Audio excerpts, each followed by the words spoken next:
وبركاته. الحمد لله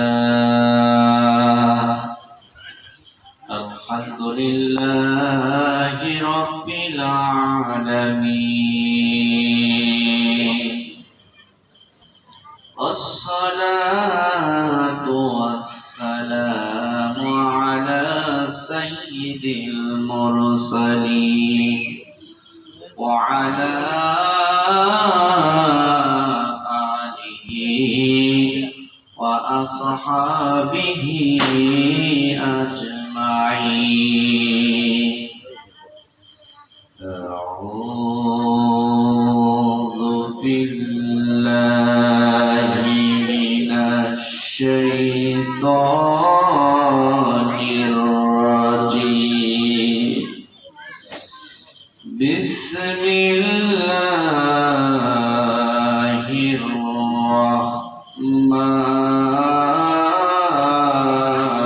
الرحيم. وما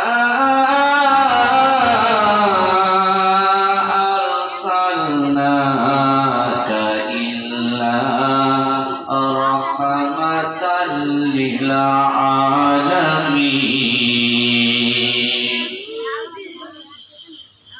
وقال رسول الله صلى الله عليه وسلم: لا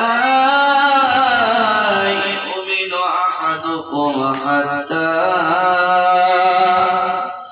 أكون أحب إليه من والده وولده والناس أجمعين. رواه البخاري. وقال تعالى في شان حبيبه: إن الله وملائكته يصلون على النبي يا أيها الذين آمنوا صلوا عليه وسلموا تسليما. একটুখানি মহব্বতের সঙ্গে জোরে সোরে পড়ি আল্লাহ। রাসূল আমার আলো আশা, রাসূল আমার প্রেম বিরহের মূল আলো, রাসূল আমার কাঁধে কর্মের অনুপ্রেরণা। যখন দারুণ দুঃখ নামে আমার জীবন জুড়ে, বিপদ আপদ মুসিবতে মরি পড়ে পড়ে, তখন তোমার শৈশব কৈশোর জোড়াই যন্ত্রণা। রাসূল আমার কাঁধে কর্মের অনুপ্রেরণা। আশাহত জীবন যখন দুর্বিষহ লাগে, ব্যর্থ এবং পরাজিত স্মৃতিগুলো জাগে, তখন তোমার বদর দেয় যে সান্ত্বনা। রাসূল আমার কাজে কর্মের অনুপ্রেরণা। সবাই বলি আলহামদুলিল্লাহ। এই ব্রাহ্মণদিয়া পূর্ব কোরআন, নুরুল কোরআন হাফেজিয়া মডেল মাদ্রাসা কর্তৃক আয়োজিত আজকের এই পবিত্র ঈদের মিলাদুন নবী ও দোয়া মাহফিলের সম্মানিত সভাপতি উপস্থিত আছেন আজকে আমাদের মাঝে। আজকের এই মাহফিলের প্রধান আকর্ষণ, সারা বাংলাদেশের বিভিন্ন জায়গায় যিনি কোরআনের তাফসীর পেশ করে থাকেন, আর ভারতীয় উপমহাদেশের প্রখ্যাত মুফাসসিরে কোরআন, বিশিষ্ট ইসলামী চিন্তাবিদ জনাব আলহাজ হযরত মাওলানা শাহ মোহাম্মদ আব্দুল হক আব্বাসী হুজুরের সুদক্ষ খলিফা, বিশিষ্ট ইসলামী চিন্তাবিদ মুফাসসিরে কোরআন জনাব হযরত মাওলানা মোজাম্মেল হোসেন মুফাজ্জল হোসেন আব্বাসী সাহেব মাদ্রাসাতুল আলী হুজুর আমাদের মাঝে এসে গেছেন। ইনশাআল্লাহ আমরা তার মুখ থেকে আলোচনা শুনব। আমাদের মাঝে আজকের এই মাহফিলের পরিচালনায় রয়েছেন এই এলাকারই কৃতি সন্তান মর্টানা সেকেন্ডারিয়া ফাজিল ডিগ্রি মাদ্রাসার সুযোগ্য আরবি শিক্ষক, বিশিষ্ট ইসলামী চিন্তাবিদ মুফাসসির কোরআন জনাব হযরত মাওলানা আব্দুল কাদের সাহেব। আজকে আমাদের মাঝে উপস্থিত রয়েছেন এই এলাকার গণ্যমান্য ব্যক্তিবর্গ, বিশেষ করে আমাকে অত্যন্ত মহব্বত করেন জনাব গাজী-বিল্লাল হোসেন সাহেব। আমাদের মর্টানা মাদ্রাসা উনি যান, খুব এলাকার একজন বরেণ্য মানুষ। উপস্থিত রয়েছেন এই মাদ্রাসার সুযোগ্য মুহতামিম হাফেজ মাওলানা শফিকুল ইসলাম সাহেব সহ এই মাদ্রাসার সকল কোরআনের পাঠী এবং পর্দার আড়ালে আমার সম্মানিত মা বোনেরা, আসসালামু আলাইকুম ওয়া রাহমাতুল্লাহ। যে মহান আল্লাহ সুবহানাহু ওয়া তাআলা আমাদেরকে রবিউল আওয়াল মাসে, কোন মাসে বলেন? রবিউল আওয়াল মাসে। আজকে অত্যন্ত দুঃখজনক যে আমাদের দেশের মানুষেরা আমরা বাংলা মাসের খোঁজ খবর রাখি, ইংরেজি মাসের খোঁজ খবর রাখি, কিন্তু আরবি মাসের খোঁজ খবর অনেকেই রাখি না। কথা ঠিক কিনা? আজকে একজন লোক মারা গেলে, খেয়াল করেন, একজন লোক মারা গেলে এলাকার কিছু সংখ্যক লোক মিলিত হয়ে তার জানাজার আমাদের শরীক হয়। এটা হলো ফরজে কিফায়া। যদি এলাকার সকল মানুষ বলে যে না, কেউ আমরা জানাজায় শরীক হব না, ওইভাবে যদি মাটি দিয়ে দাফন করে এলাকার সমস্ত মানুষ গুনাহগার হয়। অনুরূপ ভাবে কিছু সংখ্যক লোক যদি আদায় করে সকলের পক্ষ থেকে আদায় হয়ে যায়, জানাজা নামাজ ফরজে কি কিফায়া। অনুরূপ ভাবে আরবি মাসের হিসাব নিকাশ রাখা এলাকার কিছু সংখ্যক মানুষের জন্য এটা হলো কি ফরজে কিফায়া। যদি এলাকার কিছু সংখ্যক মানুষ আরবি মাসের খোঁজ খবর রাখে কোন মাসের কত তারিখ, তাহলে সবার পক্ষ থেকে হয়ে যাবে। কিন্তু একটা গ্রামের একটা মহল্লার কোনো মানুষ যদি আরবি মাসের কত তারিখ কোন খোঁজ খবর নাই, মাসই জানে না, তাহলে পুরো এলাকার মানুষ গুনাহগার হয়। বলেন নাউযুবিল্লাহ।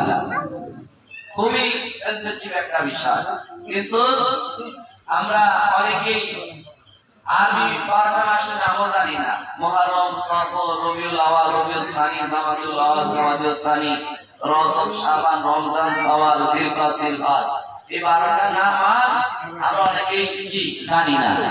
কোন মাস কোথা দিয়ে যায় সেটা তো দূরের কথা, মাসের নামও আমরা অনেকেই জানি না। কথা ঠিক কি না?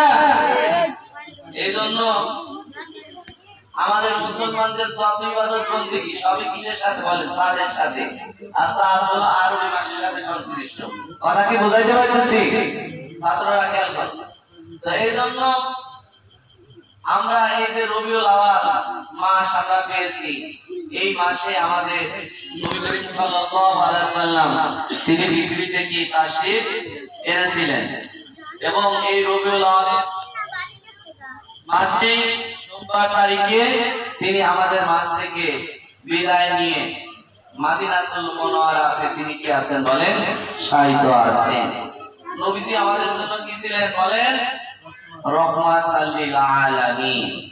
আসেন, আল্লাহ সুবহানাহু ওয়া তাআলা যদি তৌফিক দান করে আমি রাসূলের জীবনের বিভিন্ন বিষয়ে কোরআনের আলোকে কিছু সময় চেষ্টা করব। আল্লাহ রাব্বুল আলামিন তৌফিক দান আমিন। সবাই আমার সাথে করি সুবহানাকা লা ইলমা লানা ইল্লা মা আল্লামতানা ইন্নাকা আনতাল আলিমুল হাকীম। বলি সুবহানাল্লাহ। আমার কি কোনো যোগ্যতা আছে? আমার কোনো ইলম নাই। আল্লাহ সুবহানাহু ওয়া তাআলা যদি দয়া করে আমাকে কিছু বলার মতো তৌফিক দান করে তাহলে কি বলা সম্ভব। কারণ নবী করিম সাল্লাল্লাহু আলাইহি ওয়াসাল্লাম তিনি আমাদের আদর্শ। আমাদের আদর্শ কি বলেন? নবী করিম সাল্লাল্লাহু আলাইহি ওয়াসাল্লাম। কিন্তু দুঃখজনক হলো সত্য, আমাদের দেশে এক শ্রেণীর মানুষ যারা বিভিন্ন রাজনৈতিক ভাবে বিভিন্ন দল করে, যারা বিএনপি করে, যদি বলা হয় ভাই আপনার আদর্শ কি, আমার আদর্শ হলো জিয়াউর রহমান, আছে কিনা? আবার যারা আওয়ামী লীগ করে তারা বলে যে আমার আদর্শ হলো বঙ্গবন্ধু শেখ মুজিবুর রহমান। যারা জাতীয় পার্টি করে তারা কয় আমার আদর্শ হলো হোসাইন মোহাম্মদ এরশাদ, আছে কিনা? কিন্তু একজন ভালো মুসলমান, দিনদার, ইমানদার, সে কখনো এই কথা বলতে পারে না। সে অকটপে সে বলে ফেলবে যে আমার আদর্শ হলো কে? মুহাম্মদুর রাসূলুল্লাহ সাল্লাল্লাহু আলাইহি ওয়াসাল্লাম। আল্লাহ রাব্বুল আলামিন তার রাসূল সম্পর্কে পবিত্র কোরআনুল কারীমের ভিতরে এ কথা আমাদেরকে সুন্দরভাবে জানিয়ে দিয়েছে। আল্লাহ রাব্বুল আলামিন বললেন, কুল ইন কুনতুম তুহিব্বুনাল্লাহ ফাত্তাবিউনি ইউহিব্বুকুমুল্লাহ ওয়া ইয়াগফির লাকুম যুনুবাকুম আল্লাহু গফুরুর রাহিম। আল্লাহ রাব্বুল আলামিন পবিত্র কোরআনুল কারীমের অন্যতম একটা সূরা, সূরার নাম আল ইমরান। এই সূরার ভিতরে আল্লাহ রাব্বুল আলামিন তার রাসূলকে বলতেছে, রাসূল আপনি বলুন আপনার উম্মতদেরকে, দুনিয়ার মানুষদেরকে আপনি বলে দেন যে হে পৃথিবীর মানুষেরা তোমরা শোনো, তোমরা যদি আল্লাহর ভালোবাসা পেতে চাও, কার ভালোবাসা?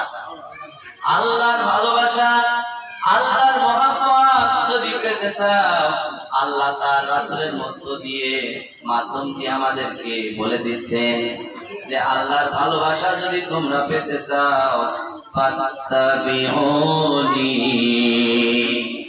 তাহলে আমি নবী মুহাম্মদুর রাসূলুল্লাহ সাল্লাল্লাহু আলাইহি ওয়াসাল্লামকে ইত্তেবা করো, অনুসরণ করো।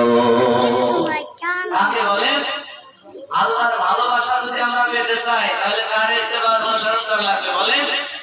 মুহাম্মদুর রাসূলুল্লাহ সাল্লাল্লাহু আলাইহি ওয়াসাল্লামের অনুসরণ করতে হবে। এটা যদি করি ইউহিব্বুকুমুল্লাহ, তাহলে আল্লাহ তাআলা আমাদের ভালোবাসবে।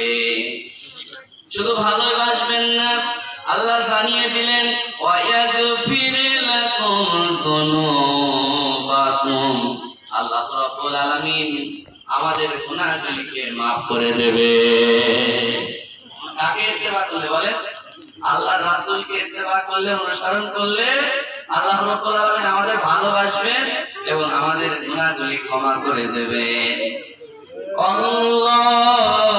আল্লাহু গফুরুর রাহিম, আল্লাহ ক্ষমাশীল এবং কি দয়ালু। এইজন্য আল্লাহ তাআলা এই কথা জানিয়ে দিলেন, লাকাদ কানা লাকুম ফি রাসূলিল্লাহি উসওয়াতুন আতুনা খাজানা। আল্লাহ বলেন আমার রাসূলের মধ্যে তোমাদের জন্য উত্তম মডেল আদর্শ রেখে দিয়েছি। সুতরাং আমরা যারা ধার্মিক মুসলিম হিসেবে দাবি করি, অবশ্যই আমাদের দায়িত্ব হলো, কর্তব্য হলো আদর্শবান লোক হিসেবে কাকে গ্রহণ করা, বলে রাসূলুল্লাহ সাল্লাল্লাহু আলাইহি ওয়াসাল্লাম। সুতরাং আমাদেরকে যদি কেউ কখনো বলে যে আপনার আদর্শকে, তার আদর্শকে আপনি ফলো করেন, তাহলে আমরা কি বলবো বলেন? রাসূলুল্লাহ সাল্লাল্লাহু আলাইহি ওয়াসাল্লাম। সুতরাং এই রাসূলুল্লাহ সাল্লাল্লাহু আলাইহি ওয়াসাল্লাম এই রবিউল আউয়ালের মাসে তার কি হয়েছে বলেন? জন্ম হয়েছে। রাসূলের এই জন্মকে মিলাদ বলা হয়। কি বলা হয়? মিম ইয়া লাম আলিফ দাল মিলাদ। এর অর্থ হলো রাসূলের জন্ম বৃত্তান্ত। বলেন সুবহানাল্লাহ। এখন আপনারা বলেন রাসূল সাল্লাল্লাহু আলাইহি ওয়াসাল্লাম কি কোরআনের মতো নাযিল হয়েছে না জন্ম হয়েছে? বলেন জন্ম হয়েছে। জন্ম হয়েছে কোথায়? 570 খ্রিস্টাব্দে মক্কার প্রখ্যাত কুরাইশ বংশে। নবীজির পিতার নাম ছিলেন কি? আব্দুল্লাহ, মায়ের নাম আমেনা, এবং তার দাদার নাম আব্দুল মুত্তালিব, চাচার নাম আবু তালেব। অর্থাৎ রাসূল আকরাম সাল্লাল্লাহু আলাইহি ওয়াসাল্লাম কি পৃথিবীতে জন্ম নিয়েছে। সুতরাং রাসূলের যত জন্ম হয়েছে তাহলে কি মিলাদ আছে, কথা ঠিক কি না? সুতরাং এই বিষয়টা নিয়ে আমরা ফতোয়ায় জড়াবো না। কিসে জড়াবো না বলে? অনেকে এই কথায় কথায় মিলাদের কথা শুনলেই তাদের গায়ের মধ্যে জ্বালা পোড়া শুরু হয়ে যায়, আছে কি না? মিলাদের কথা শুনলেই কয় বেদাত বেদাত বেদাত। আরে ভাই, আপনি ভালো করে বোঝার চেষ্টা করেন, ভালো করে বোঝার চেষ্টা করেন যে জন্ম পরিচয় গোপন করে কারা, বলেন দেখি? জন্ম পরিচয় তো তারাই গোপন করে যাদের বাপ নাই, তারা ঠিক কিনা? জন্মের কোনো পরিচয় নেই, তারা কি লুকানোর জন্য চেষ্টা করে। কিন্তু আমার রাসূলের লুকানোর কিছু আছে? আলহামদুলিল্লাহ, লুকানোর কিছু নাই, কারণ তার জীবনটা আমাদের জন্য কি আদর্শ। আমার ভাইয়েরা ভালো করে বোঝার চেষ্টা করেন। সুতরাং সেই রাসূল আকরাম সাল্লাল্লাহু আলাইহি ওয়াসাল্লাম তার জন্ম হয়েছে কোথায় বলেন? সেই মক্কা নগরীতে তার জন্ম হয়েছে। সুতরাং সেই রাসূল আমাদের জন্য কি বলেন? আদর্শ। আমাদের জন্য কি বলেন? আদর্শ। আর রাসূল আকরাম সাল্লাল্লাহু আলাইহি ওয়াসাল্লাম দেখেন, তিনি এমন একজন পথ প্রদর্শক, শরীয়তের প্রণেতা, যে এমন একজন মহামানব, তার সম্পর্কে খেয়াল করেন পৃথিবীতে যত ধর্মীয় গ্রন্থ আছে, কি আছে বলেন?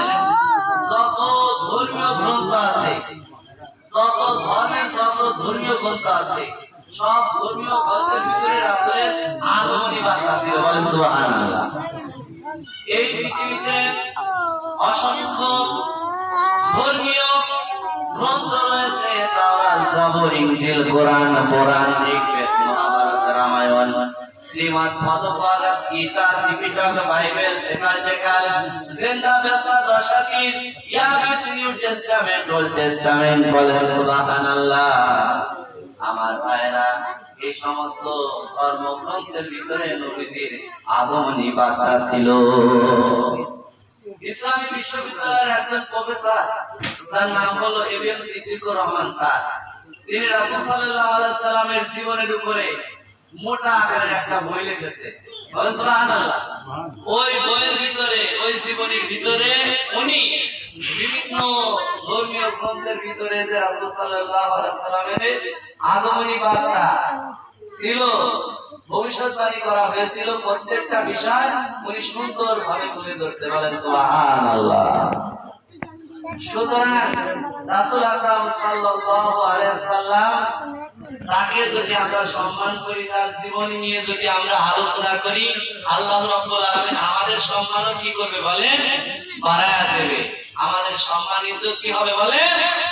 বাড়ায়া দেবে। রাসূলের চরিত্র নিয়ে, রাসূলের জীবন নিয়ে যত আলোচনা করা যাবে, তত মানুষ কি হবে বলেন? রাসূলের আদর্শে রূপান্তরিত হবে। আচ্ছা, আপনি বাংলাদেশে বোঝার চেষ্টা করেন।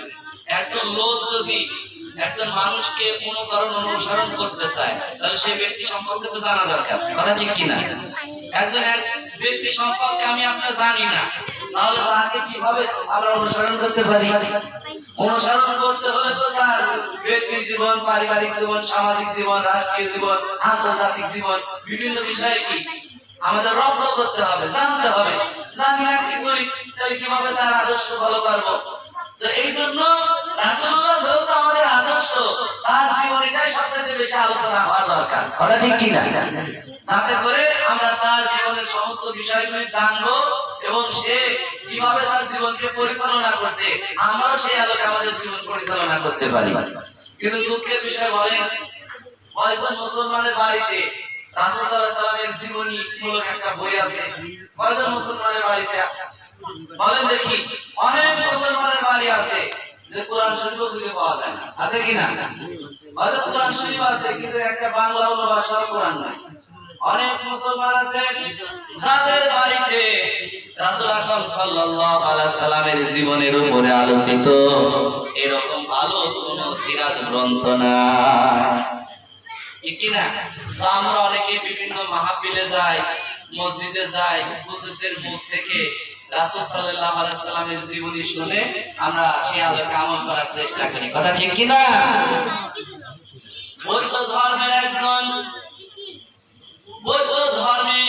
একজন তিনি বলেছেন মুহাম্মদ সাল্লাল্লাহু আলাইহি সাল্লাম তিনি ছিলেন একজন মানবতাবাদী নবী, বলেন সুবহানাল্লাহ। আমার ভাইরা, রাসূল সাল্লাল্লাহু আলাইহি সাল্লামের জীবনীটা হলো ওয়াজ ইউনিক, আনপ্যারালাল, ফ্যান্টাস্টিক, এভারি এমন একটা জীবনী যে জীবনের সাথে অন্য কোন মানুষের জীবনের তুলনা চলে না। খ্রিস্টান জগতের একজন বিখ্যাত একজন লেখক রয়েছে, তার নাম হলো মাইকেল এইচ হার্ট। নাম কি বলেন? Michael H Hart. তিনি একখানা বই লিখেছেন, a ranking of the most influential person in history. সারা পৃথিবীর বিখ্যাত 100 মানুষের জীবনী নিয়ে তিনি একটা বই লিখেছেন। ওই বইয়ের ভিতরে তিনি রাসূল সাল্লাল্লাহু আলাইহি সাল্লামকে সবার উপরে তুলে ধরেছে, বলেন সুবহানাল্লাহ। তাদের মতো বিখ্যাত লেখকদের মুখ থেকে বেরিয়ে আসছে character is of prophet Muhammad সাল্লাল্লাহু আলাইহি সাল্লাম is the better man of all other man in the world. অর্থাৎ মুহাম্মদ সাল্লাল্লাহু আলাইহি সাল্লাম এমন একজন চরিত্রের আধার, এমন একজন চরিত্রবান মানুষ যার চরিত্রের সঙ্গে তুলনা চলে, এই ধরনের দ্বিতীয় কোনো মানুষের জন্ম হবে না, বলেন সুবহানাল্লাহ। সুপারম্যান।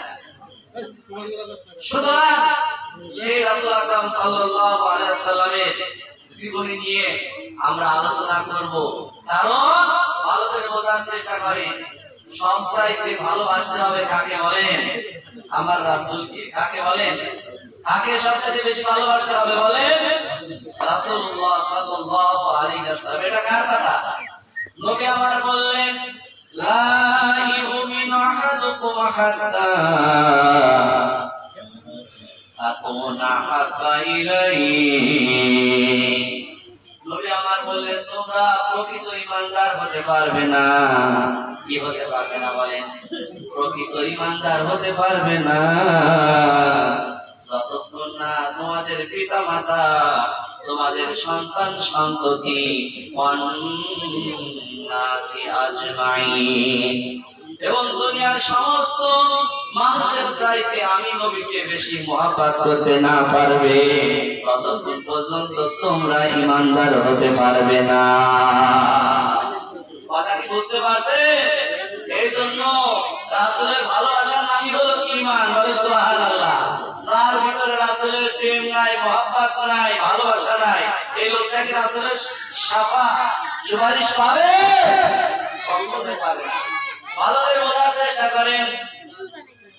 এই দেশে যদি আপনি লেখাপড়া শিখে সুন্দর একটা চাকরি পেতে চান, এমএ পাস করলেও চাকরি পাওয়া যাবে না।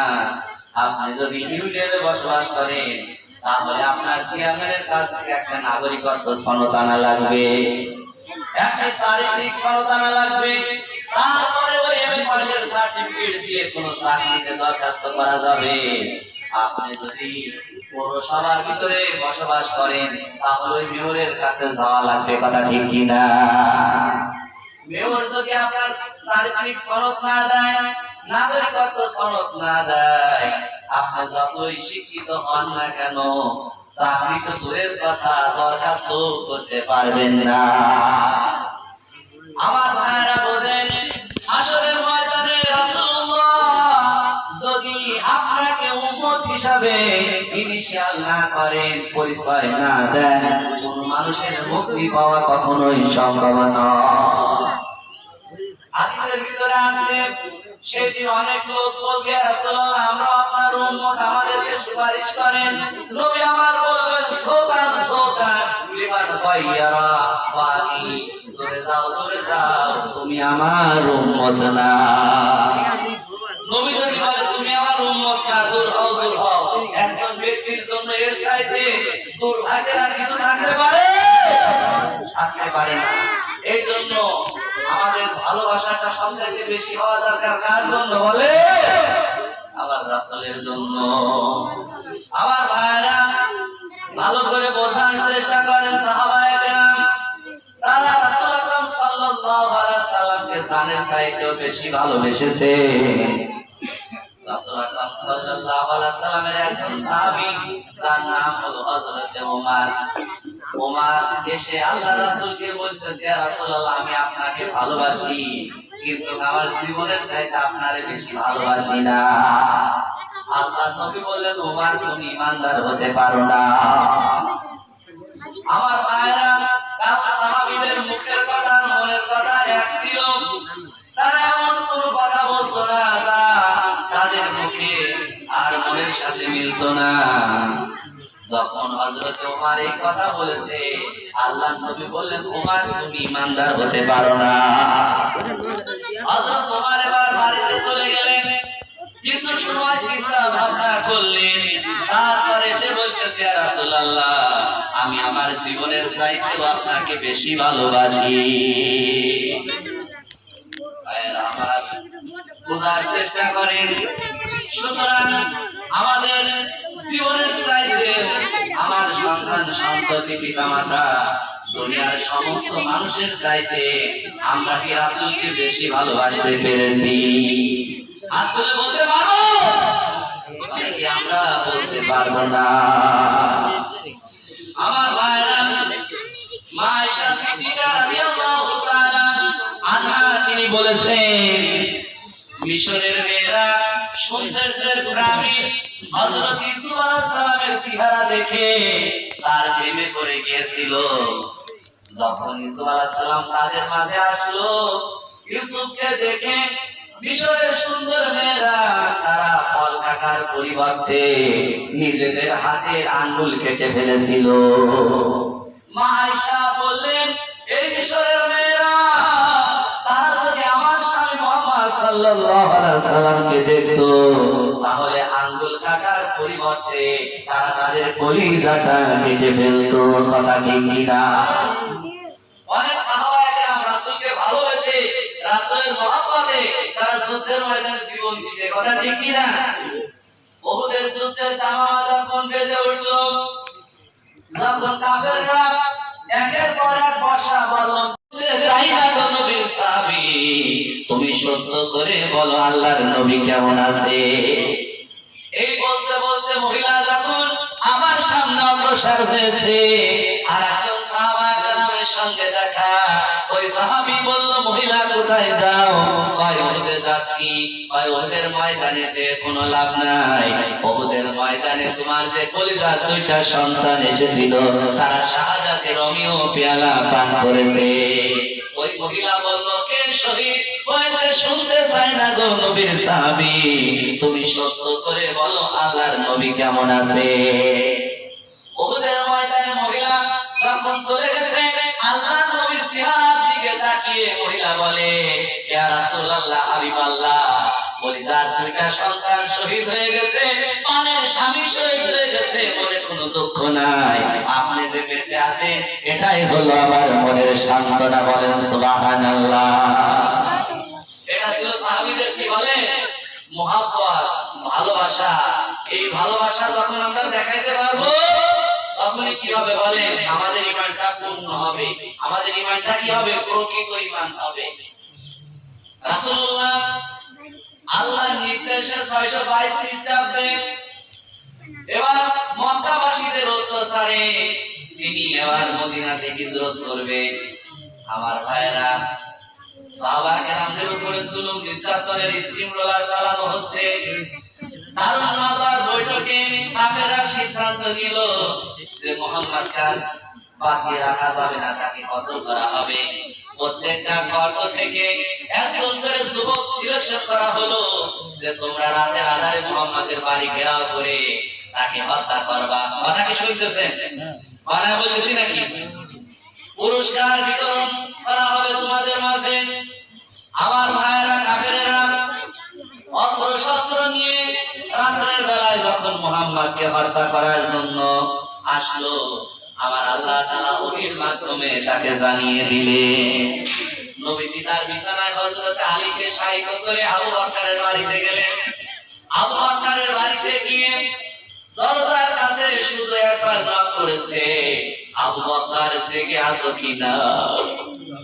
সাথে সাথে আবু বকর দরজা খুলে দিয়েছে। আল্লাহর নবী বললেন, আবু বকর রে, একটা ডাক দিয়েছি, সাথে সাথে এভাবে দরজা খুলে গেল। ও আবু বকর, একাধিকবার তো তোমারে ডাক দিলাম না, তুমি কি রাতের বেলায় ঘুমাও না? হযরত আবু বকর বলে, ইয়া রাসূলুল্লাহ, কেমন আমি ঘুমাবো? আপনি তো আমাকে আগেই সংকেত দিয়েছিলেন আবু বকর প্রস্তুত থেকো, তো কোন এক রাতে আল্লাহর নির্দেশ আসার সাথে সাথে তোমাকে আমি সঙ্গে নিয়ে মদিনায় হিজরত করব। ইয়া রাসূলুল্লাহ, ওই আমাদের সংকেত দিয়েছেন, তারপর থেকে আমি রাতের বেলায় বিছানায় আমার পিঠ লাগাই না, সারা রাত আমি দরজার সাথে পিঠটা লাগিয়ে দাঁড়িয়ে থাকি। আমার মনের ভিতরে ভয় যে আপনি গভীর রাতে এসে আমাদের ডাকাডাকি করবেন, আর আমি আবু বকর আর আমি বিছানায় ঘুমায়া থাকবো, আমার নবীর সঙ্গে একটা বেয়াদবি হবে, আমি এটা করতে পারবো না। তাই তো রাতের বেলায় না ঘুমায়া আমি দরজার সাথে পিঠ লাগাইয়া দাঁড়ায়া থাকি। আল্লাহ নবী বলেন, আবু বকর আর দেরি করো না, চলো আমাদের হিজরত করতে হবে, মদিনায় যেতে হবে। নবীজি হযরত আবু বকরকে নিয়ে যখন বাইরে বেরিয়ে আসলেন, দেখতে পেলেন কাফেররা অস্ত্র শস্ত্র নিয়ে তারা দাঁড়িয়ে আছে। আল্লাহর নবী এক মুষ্টি বালু হাতে উঠালেন আর বললেন, ওমা রামাইতা ইদ রামাইতা ওয়ালাকিন্নাল্লাহ রামা। আল্লাহর নবী এক মুষ্টি বালু হাতে নিয়ে এবার ওই বালুকণা নিক্ষেপ করলেন। আমার আল্লাহ বলেন, ও নবীজি, আপনি তো ওই বালিকণা শুধু নিক্ষেপ করেছিলেন, আর ওই বালিকণা কাফেরদের চোখে মুখে ঢুকে যাওয়ার ক্ষেত্রে আল্লাহর কুদরত কাজ করেছিল। কাফেররা চোখে আপনি দেখে না, আবু বকর মুহাম্মদ তাদের সামনে দিয়ে চলে যায়, বলে সুবহানাল্লাহ। আল্লাহ বলেন, ওমান ক্বারাআল কুরআনা জাআলনা বাইনাকা ওয়া বাইনাল্লাযীনা লা ইউমিনুনা বিল আখিরাতি হিজাবাম মাসতুরা। আল্লাহ বলেন, নবীজি, আপনি যখন এই কোরআন থেকে তেলাওয়াত করলেন, যারা পরকালকে অস্বীকার করে, আমি আপনার মাঝে এবং তাদের মাঝে একটা পর্দা ফেলে দিলাম যে তারা আপনাকে দেখতে পেল না। নবীজি আবু বকর কাফেরদের মাঝখান দিয়ে তারা চলে গেল, কিন্তু কাফেররা দেখতে পেল না। তারা দিনের বেলায় একটা গুহার ভিতরে, সর পর্বতের ভিতরে গিয়ে ঢুকলেন, আর তাদের চিন্তা হলো যে কোন একটা সুযোগ যখন এসে যাবে, এই গুহার মধ্য থেকে বেরিয়ে তারা মদিনার উদ্দেশ্যে যাত্রা করবে। আমার ভাইরা গুহার ভিতরে তারা ঢুকে পড়ছে। এবার কাফেররা তন্ন তন্ন হয়ে খোঁজাখুঁজি করতেছে যে এত তাড়াতাড়ি মুহাম্মদ আর আবু বকর কোথায় গেল, আমাদের চোখকে চোখে ফাঁকি দিয়ে কথা কি শুনতেছেন? তারা খোঁজাখুঁজি করে অন্য হয়ে গেছে, পাগলের মতো হয়ে গেছে।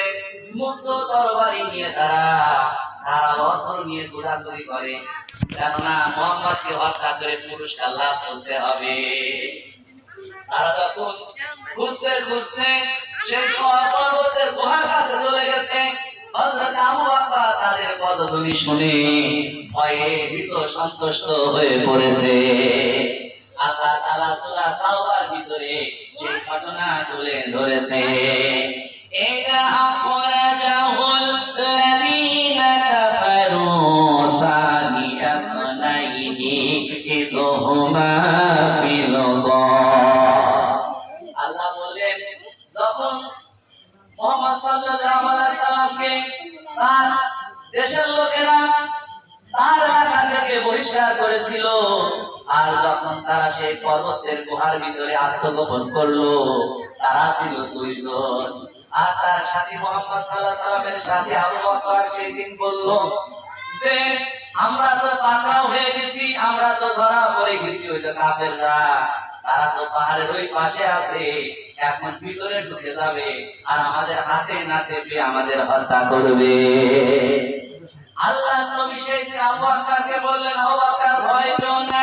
ইদিয়া কুলু লিসাহিবিহি লা তাহজান ইন্নাল্লাহা মা'ানা। আল্লাহ নবী হযরত আবু বকরকে বলতেছে, আবু বকর রে, আমরা মাইনরিটি নই, আমরা বলা মেজরিটি, কারণ আল্লাহ তাআলা আমাদের সাথে আছে। কথা ঠিক কি না? আল্লাহ নবী দেখেন কতটা অবিচলাত আল্লাহর উপরে। আল্লাহর সাহায্য কিভাবে মুমিনদের উপরে আসে। আল্লাহর নবী আল্লাহর উপরে তিনি ভরসা করলেন, আর আল্লাহর সাহায্য এসে গেল। আল্লাহ বললেন, ওয়াকানা হাক্কান আলাইনা নাসরুল মুমিনিন। আল্লাহ বলেন, কোনো ভয় নাই, কোনো চিন্তা নাই, যদি তোমরা মুমিন হও অবশ্যই আমি আল্লাহ তাআলা তোমাদেরকে সাহায্য করব। আল্লাহ সাহায্য এসে গেছে। কাফেররা যখন ওই গুহার ভিতরে ঢুকবে, তখন সেখানে আল্লাহ তাআলা মাকড়সাকে বলে, মাকড়সা জাল বুনায়া দাও, বলেন সুবহানাল্লাহ। আর কবুতরকে বলেন, কবুতর কয়েকটা ডিম পেড়ে ওই ডিম নিয়ে তুমি বাসার সামনে নিয়ে বসে থাকো। কাফেররা যখন গুহার ভিতরে ঢুকতে যাবে, তখন তারা দেখলো যে মাকড়সা জাল বুনে আছে। কেউ কেউ বলতেছে, মিয়া কিভাবে তুমি এই গুহার ভিতরে ঢুকবা? মুহাম্মদ আর আবু বকর যদি এই গুহার ভিতরে ঢুকতো, তাহলে তো মাকড়সার জাল ছিন্ন ভিন্ন হয়ে যেত। কথা ঠিক কি না? আর এই যে কবুতর ডিম নিয়ে বসে আছে, হ্যাঁ, এই কবুতর যদি মানুষের কোনো আভাস টের পেত, তাহলে এখানে থাকতো, এখান থেকে উড়াল দিয়ে চলে যেত। কথা ঠিক কি না? আল্লাহ বললেন, ওয়ামাকারু আল্লাহু খায়রুল মাকিরিন। আল্লাহ বলেন, ওরা আমার নবীকে হত্যা করার জন্য ষড়যন্ত্র করেছিল, আমি আল্লাহ তাআলাও কৌশল অবলম্বন করেছিলাম। ওয়ালা তাহিনু ওয়ালা তাহজানু ওয়া আনতুমুল আ'লাউনা ইন কুনতুম মুমিনিন। আল্লাহ বলেন, যদি তোমরা মুমিন হও, কি হবে? যদি তোমরা মুমিন হও, ঈমানদার হও, তাহলে অবশ্যই তোমাদের বিজয় আসবে। সুতরাং আমরা যদি সেই রাসূলের দেখানো পথে চলি, আমাদের দুনিয়াতেও বিজয় আসবে, আখিরাতেও বিজয় আসবে। কথা ঠিক কি না? এই আজকের এই স্বল্প আলোচনা থেকে দুইটা জিনিস আমাদের শিক্ষা নিয়ে যেতে হবে। কয়টা জিনিস বলেন? দুইটা জিনিস। একটা হলো কাকে সবচেয়ে বেশি ভালোবাসতে হবে, বলেন? রাসূলুল্লাহ সাল্লাল্লাহু আলাইহি সাল্লামকে সবচেয়ে বেশি ভালোবাসতে হবে। যার ভালোবাসা নজরানা দেখাইছে সাহাবায়ে ভাইরা, স্ত্রী সন্তান আত্মীয় স্বজন সমস্ত কিছুকে পরিহার করে রাসূলের নির্দেশে জিহাদের ময়দানে শহীদ হয়েছে। কথা ঠিক কিনা? সুতরাং সেই রাসূলকে আমাদের আদর্শ হিসেবে আমাদের গ্রহণ করতে হবে, রাসূলকে ভালোবাসতে হবে, আহলে বায়াতকে বেশি বেশি ভালোবাসতে হবে এবং আমাদের যে সমস্ত সন্তান সন্ততি আমরা আল্লাহ তাআলা আমাদের দান করেছে এদের সে আগামী প্রজন্মকে দ্বীনের উপরে পরিচালিত করতে হবে। কথা ঠিক কিনা? তাদের মাঝেও যাতে রাসূলের ভালোবাসা মহব্বত বৃদ্ধি হয়, তারা যেন কোরআন সুন্নাহর আলোকে নিজেদের জীবনকে করতে পারে, সেইভাবে আমাদেরকে শিক্ষা আমাদের সন্তান সন্ততিকে দিতে হবে। আজকে আমাদের এই নুরুল কোরআন হাফিজিয়া মডেল মাদ্রাসার মুআতামিম সাহেব অত্যন্ত যোগ্য একজন মানুষ, আলেম মানুষ, হাফেজ মানুষ। তিনি দুইটা মাদ্রাসা পরিচালনা করে, একটা ছেলেদের জন্য আর একটা মেয়েদের জন্য। কথা ঠিক কিনা? তাহলে ছেলেরা হাফেজ হবে, মেয়েরা বঞ্চিত হবে, সেটা যাতে না হয়, ছেলেরাও কোরআনের হাফেজ হবে, মেয়েরাও কি যাতে কোরআনের হাফেজা হবে, আলেমা হবে, সেই ব্যবস্থা তিনি ইনশাআল্লাহ করেছেন। আমরা কি তাকে সহযোগিতা করব কিনা বলে? অবশ্যই অবশ্যই আমরা আমাদের জায়গা থেকে ইনশাআল্লাহ মুআতামিম সাহেবকে ইনশাআল্লাহ সহযোগিতা করব। এই কোরআনের বাগান আল্লাহ রাব্বুল আলামিন যেন কিয়ামত পর্যন্ত কবুল করে নেন, সেই আশাবাদ ব্যক্ত রেখে আমি আমার সংক্ষিপ্ত আলোচনা এখানে শেষ করছি। আসসালামু আলাইকুম ওয়া রাহমাতুল্লাহি ওয়া বারাকাতুহু। এখনই পবিত্র ঈশার নামাজের আযান হবে এবং আযানের পর পর ইনশাআল্লাহ জামাত অনুষ্ঠিত হবে।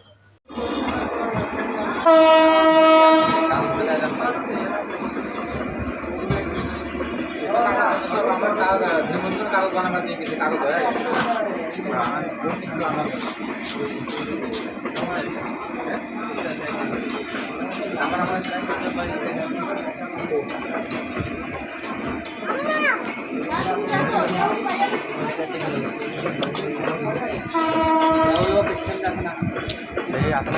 আপনার